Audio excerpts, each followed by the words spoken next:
Globálne otepľovanie spolu s rastom cien energií nútia svet prispôsobovať stratégiu výroby a spotreby energie. Významnú pozíciu má v tomto smere využívanie obnoviteľných zdrojov energie s malými alebo žiadnymi emisiami.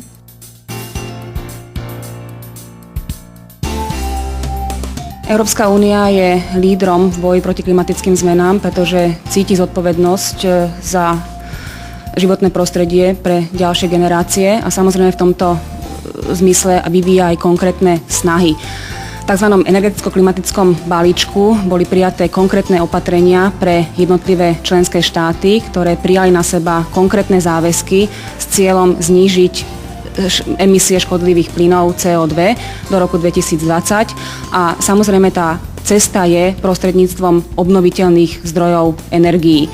Nová energetická stratégia Európskej únie už počíta s výraznejším využitím týchto zdrojov energie. Lepšie využitie slnečnej energie, energie vetra a tzv. Biopalív má výrazne znížiť negatívne dopady na životné prostredie. V súčasnosti sa v Európskej únii získava z týchto zdrojov 8,5% spotreby energie. Cieľom do roku 2020 je viac ako zdvojnásobiť tento pomer. To znamená dosiahnuť 20% podiel veternej a slnečnej energie z celkovej spotreby. Vodné a veterné mlyny našich starých rodičov vyrábali mechanickú energiu z obnoviteľných zdrojov. Ich súčasná moderná obdoba tiež vyrába čistú, teraz však už elektrickú energiu. Dravé rieky európskeho kontinentu už dlhodobo krotia hydroelektrárne, ktoré premieňajú silu vody na elektrickú energiu. Slnečná energia je potenciálne najčistejším zdrojom tepla a elektriny. Solárne panely inštalované na strechách môžu pokryť veľkú časť spotreby elektrickej energie či teplej vody na sanitárne účely a vykurovanie. Odhaduje sa, že v roku 2006 bolo po celej Európe inštalovaných 20 miliónov metrov štvorcových solárnych panelov, a to nielen v južných krajinách. Relatívne novým, ale sľubným zdrojom je geotermálna energia.